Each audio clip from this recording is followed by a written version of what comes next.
sir. All right. Slightly stupid. I've never seen them in concert. Pretty good, dude. Very good. All right. What's up, BT? How you doing, man? I'm all right. Couple weeks off, a little vacation out of town, and back in the swing of things, and here we are. Yep, you had a nice road trip. Yeah. Back laying it down. Yeah, I went up to South Carolina, the lakes up in South Carolina. And yeah, it was a great trip, flawless, great family time, good water time. Jet ski on an open lake going 75 is scary. Like, I believe it. you got to look 500 yards in front of you and see what you could crash into at 75 because you'll be there in a second, and then you go. But at any rate, yeah, man, came back and caught a little wave in New Smyrna over the weekend. Nothing great. The Shark Park, as the locals call it, up there. But it's summertime and you take what you can get, right? Yeah, man. Our family spent the weekend up there. Friday night, Saturday night, came back on Sunday afternoon. But to surf 3 days in a row, regardless of what the conditions were, is awesome. And not get bit by a shark. How many sharks did you see, though? 6. The first one in the first 5 minutes of my first session on Friday. Yeah, you don't get the shark bite capital of the world title for nothing. And we know they're there. Yeah. But yeah. most of the time it's not very clear. And I mean, it was clear, not like here, but pretty close. Yeah. And sure enough, here he comes right underneath me. Woo. See, that's why I get in the water and it's knee deep there, and I start paddling and I don't stop. I pretend I'm in Puerto Rico and there's urchins, and I don't get off my board. Smart. And when I do get off my board, I get back on right away, but not too quick to look like I'm an injured fish. So it's always in your head while you're there. But, there was a lot of shark action. Yeah. Scared a girl to death. One did probably 15 feet from me. Okay. On her board, or? She was on her board, sitting there. We were kind of mid-break outside-ish. Uh-huh. And it just thrashed at the top of the water, and her face turned absolute white. Oh, jeez. Okay.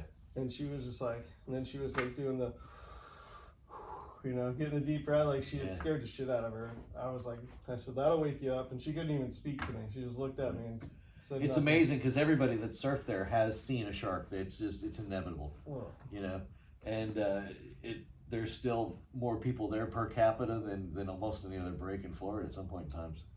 Yeah, I think there are too many sharks nowadays. They put all those restrictions on them for all those years, and I understand why they did it. Now I think it's Well, what about the video we just saw last night on social media here in Juno Beach? I don't know who made it or what it was, but boy, Jack Bates Photography. Okay. Give him his plug. Cool. Jack All right, awesome.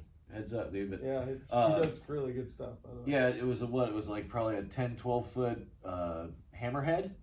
Well, the hammerhead that was getting dead. Yeah, it wasn't that big, but it was 6-8 foot easy. Yeah. And then the tigers, they were big. Was it more than one? Yeah. Oh, no kidding. There was. You got to watch it again. Oh, geez, I thought it was just one. There was another one down there chewing on it also. Whoa. When it turns around and does that swing back. Okay. Yeah. Because you know what? You probably, just guessing. You know how these dudes, they love to catch these sharks off the beach, and hammerheads are typically the breed they catch. And they try to release it, but you know what? The fish is stressed. It's going to die anyways, more than likely. And that's probably what happened. That's the only thing that can happen. Yeah, so that thing is dying on the sandbar. It gets washed over the sandbar at high tide, ends up on the shore, and the tigers come into 2-3 foot of water and mack it. And they were macking it. Damn. I'll have to watch that again. That's really cool. So the guy's on his paddle board. Yeah. He's got his GoPro and stuck the stick down there. And it was very cool. I know, that's insane. Very cool. 3 foot of water, Juno Beach. We know they're there, but that's not a normal thing. No, that's not. That's a big scent in the water, and that's the time of the day, right? It was the evening. It looked afternoon. It looked like. Yeah, okay. Still, you're out there all day long. Although today I took a paddle this morning, and I went out about almost 3/4 mile outside, probably further than I should have, and it was so clear it was like being on a glass bottom boat. And I was like, man, I'll probably see tiger shark out here because that's where they go in the morning. They wait for the turtles that are done giving birth, and they're waiting on the buffet line. Yeah. But I was like, what? I'm glad I'm not, I'm glad it's not my first day paddleboarding because I wouldn't want to fall off out there. Right. But didn't see anything. Yeah, I don't know. I'm ready to go do that. You can see everything right now. Oh, it's so cool, dude. I'm gonna bring my mask with me. I'm gonna go tomorrow. I'm gonna bring my mask with me, and maybe my daughter. And Right on. eventually, I think I'll take a spear with me, a spear gun out there, because you see, you'll see Spanish mackerel in schools of this and that, and hey, Just jump in real just quick. strap it down under one of your little straps, and you got it. If you need it, you need it. If not, whatever. You look like you're overgunned for. Yeah. I don't know. Just going out for a morning paddle, or maybe to kill something. We'll see what see what whatever happens. shows its face. It's funny. But that'd suck if you're out there. Because you can paddle out. You're out 3/4 of a mile. You're out in some weed lines. You see a mahi school or something, be like, Yeah, that'd be awesome. damn, dude, I could, maybe spear this and fall off and drown. We'll see. Think you'd be all right. Yep. I don't know. Well, the forecast is nothing, right? I mean, Ooh, there's like little wind blowing Friday, Saturday here. Maybe a little something in Central Florida, like thigh high, waist high, maybe, but not much beyond that, man. It's the deadest time of year, climatologically speaking, and we're right on track for that. we're in the midst of it for Yeah. sure. Well, yeah. At least I guess we're used to that. Yeah. Or we're supposed to be. I'm trying to get focused and I've just started like kind of training again, running every day, doing some paddle boarding, doing some working out and such, and we'll see where that leads, but just trying to, because if you don't now, you could go right off the deep end. Yeah.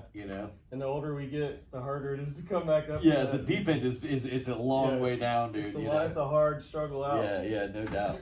And typically this time of year, you go from 0 to overhead epic waves because you're getting a hurricane swell. That's right. You don't just get a There's waist no high warm ground up swell. days and get it together. Oh yeah, this is where It's my like, here we go. Yeah, haven't surfed in 3 months. Here it is, double overhead and heaving. You're like, okay, I'm gonna drown. But I don't know. We'll see. We'll try to be ready for it and keep it going. You got to keep the train going. That's all you can do. I agree. Paddle board or, I don't know. I Something used in to the like sun to, and the water. That's the two key things. Yeah. That's a good call. Let's take a little break. We'll grab a cold beer, put on some tunes, and we'll come back at y'all. Right on. Cool. Yoo-hoo.